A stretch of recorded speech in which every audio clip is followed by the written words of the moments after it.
Hello friends, नमस्कार and welcome to समाधान। साथियों, उम्मीद है कि आप सब अच्छे होंगे और साथ ही साथ आपकी स्टडी भी अच्छे से चल रही होगी। और साथियों, Patna high court new vacancy आ चुकी है। ये new vacancy technical assistant post के लिए होने वाली है, तकनीकी सहायक पद के लिए। नोटिफिकेशन नंबर 01/2026 है और लेवल की बात करें तो 28 ग्रेड पे की जॉब है, ये लेवल 5 की जॉब है। तो ऑल चीज़ों को यहाँ पे क्लियर करेंगे हम लोग नोटिफिकेशन के माध्यम से। कौन कौन से लोग इस फॉर्म को भरने के लिए एलिजिबल हैं, सिलेबस इसकी क्या है और ऑल ओवर चयन की प्रक्रिया क्या है इसकी। देखिएगा यहाँ पे नोटिफिकेशन। तो सबसे पहले इंपॉर्टेंट डेट देख लीजिए। जो डेट है आपका 0/1/4 यानी 1 अप्रैल से, कल से आपका आवेदन शुरू हो जाएगा और 30 अप्रैल तक आपको लास्ट समय दिया गया है आवेदन करने के लिए। हालांकि पेमेंट की बात करें तो पेमेंट आप लोग 2 मई तक कर सकते हैं। एग्ज़ाम डेट आपको आगे अनाउंस किया जाएगा। फिलहाल आपका फॉर्म आ चुका है और कल से आपका आवेदन शुरू हो जाएगा। चूँकि लेवल 5 की जॉब है तो सैलरी भी आपकी ठीक ठाक रहेगी। तो ऑल चीज़ों को चलिए यहाँ पे हम लोग एक करके क्लियर कर लेते हैं। लेकिन इससे पहले आपको एक ज़रूरी बात बता दें साथियों कि आप पूरे साल केवल एक 263 रुपये का पेमेंट करके पूरे साल किसी भी कंपटीशन की अगर तैयारी कर रहे हैं तो ऑल ओवर सभी का आपको मॉक टेस्ट यहाँ पे अवेलेबल हो जाएगा। प्रीवियस ईयर क्वेश्चन सॉल्व हो जाएगा केवल एक सब्सक्रिप्शन में, और ये लास्ट चांस है आपके पास इनरोल करने का, जस्ट ₹263 में। और इसके लिए कूपन कोड यूज करना है आपको UP51। लिंक मैं डिस्क्रिप्शन में दे देता हूँ। 12% का एक्स्ट्रा डिस्काउंट आपको मिल जाएगा। और ये 1 साल का पूरा कोर्स है। इसमें जितने भी मॉक टेस्ट हैं किसी भी कंपटीशन को, वो सारे के सारे आपको अवेलेबल हो जाएंगे। तो लिंक डिस्क्रिप्शन में परचेज कीजिए। अब यहाँ पे देखिएगा, तो online applications are invited from eligible candidates to appointment to the 53 post. तो टोटल 53 पोस्ट है इसमें। और टेक्निकल असिस्टेंट का ये पोस्ट है, ग्रुप सी का पोस्ट है, लेवल 5 है। 29,200 से 92,300 ये सैलरी है आपको 7th पे कमीशन के अनुसार। और टेक्निकल जो असिस्टेंट कैडर रोल 2021 है उसी के अकॉर्डिंग ये वैकेंसी जारी हुई है। देखिएगा, अनरिजर्व की टोटल सीट की बात करें तो 24 सीट है इसमें। महिला के लिए हॉरिजॉन्टल रिजर्वेशन आपका 8 है। शेड्यूल कास्ट ST का 8 है, जिसमें महिला का 3 है। शेड्यूल ट्राइब का 1 है। और EBC का है, एक्सट्रीमली बैकवर्ड क्लासेस का 9 है, इसमें महिला का 3 है। बैकवर्ड क्लास BC का यानी BC2 का 6 है, महिला का 2 है इसमें। और EWS का 5 सीट है, जिसमें महिला का 1 है। टोटल 53 में हॉरिजॉन्टल रिजर्वेशन के तहत 17 सीट फीमेल कैंडिडेट्स के लिए रिजर्व है। और बाकी इसकी हम लोग एलिजिबिलिटी देख लेते हैं।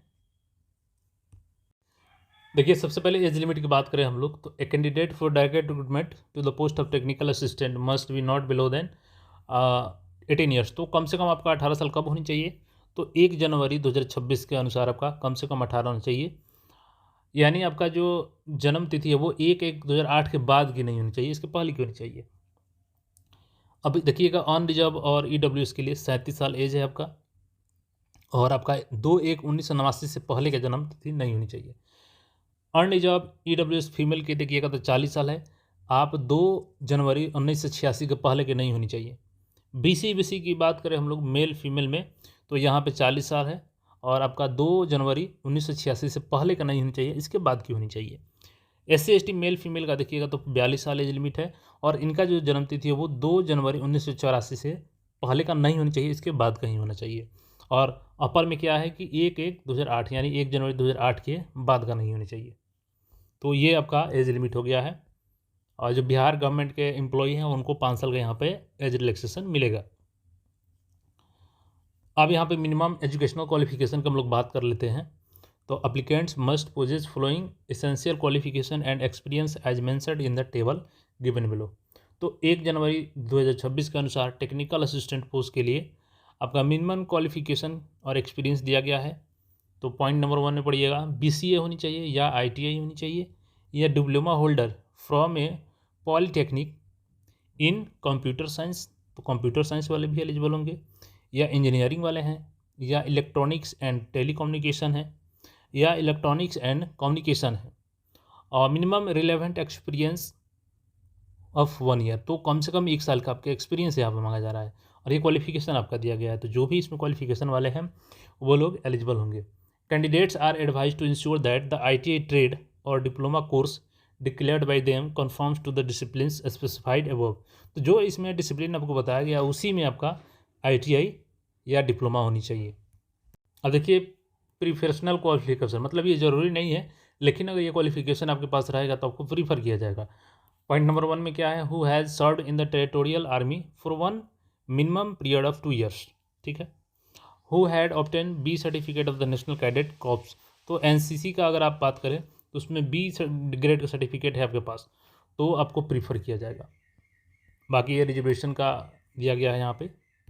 देखिए आवेदन करते समय आपको ये सारे सर्टिफिकेट अपलोड करने होंगे, जैसे कि आप SC/ST के अंदर में आते हैं तो आपको कास्ट सर्टिफिकेट और डोमिसाइल सर्टिफिकेट करना होगा। BC/BC के जो कैंडिडेट हैं उनको non creamy layer NCL certificate Bihar सरकार परियोजनार्थ, ये ध्यान दीजिएगा, एक भारत सरकार परियोजनार्थ बनता है और एक बिहार सरकार परियोजनार्थ बनता है, तो बिहार सरकार वाला NCL प्लस डोमिसाइल आपको अपडेट करना होगा यहाँ पे। Candidate BC/BC category will not be eligible for reservation solely on the basis of caste certificate, यानी अगर केवल कास्ट सर्टिफिकेट लगाते हैं तो आपको रिजर्वेशन का बेनिफिट नहीं मिलेगा। NCL का सर्टिफिकेट आपको लगाना होगा। Candidate claiming reservation under EWS salary, तो देखिएगा इनका इनकम एंड एसेट सर्टिफिकेट लगानी होगी आपको, EWS सर्टिफिकेट, और डोमिसाइल आपको भी लगाना होगा।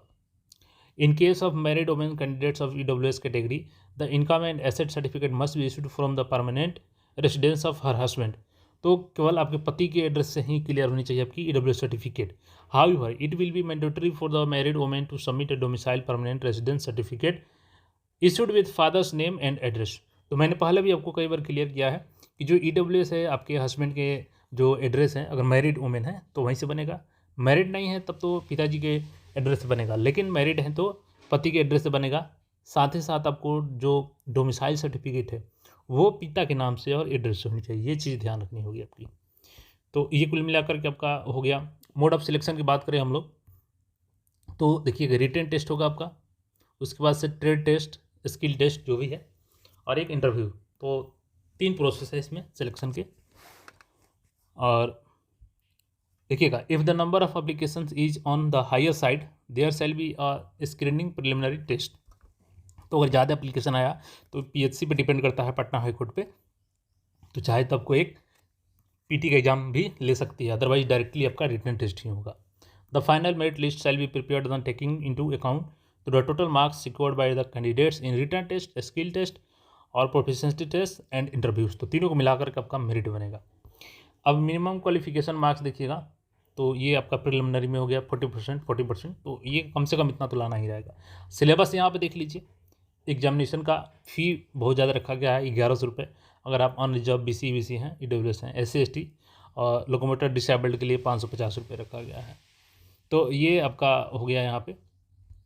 अब यहाँ पे सिलेबस देख लीजिए, तो स्क्रीनिंग प्रिलिमिनरी टेस्ट MCQ, इसमें जनरल अवेयरनेस का 15 question, reasoning and quantitative aptitude का 10 क्वेश्चन, जनरल इंग्लिश का 15 क्वेश्चन, कंप्यूटर एप्लीकेशन का 60 क्वेश्चन, टोटल 100 क्वेश्चन पूछे जाएंगे और 2 घंटे का समय मिलेगा आपको। B पार्ट जो है इसका वो है रिटन टेस्ट। देखिए ये कंडीशनल है, PHC पर डिपेंड करता है कि ज़्यादा आवेदन आता है तो ये लेगी, अदरवाइज इसको नहीं लेगी, डायरेक्टली ये टेस्ट हो जाएगा। तो ये जो रिटन टेस्ट होगा आपका, ये भी MCQ होगा, मल्टीपल चॉइस ही होगा, ये कोई डिस्क्रिप्टिव नहीं होगा, 200 अंकों का होगा, और इसमें कम से कम आपको 80 तो लाना ही होगा क्वालिफाइंग करने के लिए, 2 घंटे का समय मिलेगा आपको। और C जो होगा वो ट्रेड टेस्ट होगा 100 नंबर का, ये 1 घंटे का आपका स्किल टेस्ट होगा। इंटरव्यू आपका 30 नंबर का होगा, कम से कम इसमें 9 लाना होगा। टोटल मार्क्स की बात करें हम लोग तो 330 मार्क्स यहाँ पे हो जाता है, जो कि आपका मेरिट बनेगा, क्योंकि ये स्क्रीनिंग रहेगा और ये डिपेंड करेगा, कंडीशनल रहेगा कि ज़्यादा एप्लीकेशन आता है तभी, अदरवाइज ये डायरेक्ट रिटन टेस्ट हो जाएगा आपका। तो कुल मिलाकर के सारे अपडेट आपको बता दिए गए हैं। बाकी इसमें कोई क्वेरी हो तो कमेंट करके पूछ सकते हैं, और अगर आप इसमें क्वालिफिकेशन रखते हैं तो ज़रूर अप्लाई कीजिएगा, कल से आवेदन शुरू होगा। मिलते हैं फिर नए अपडेट में, चैनल को सब्सक्राइब करके जुड़े रहें। धन्यवाद।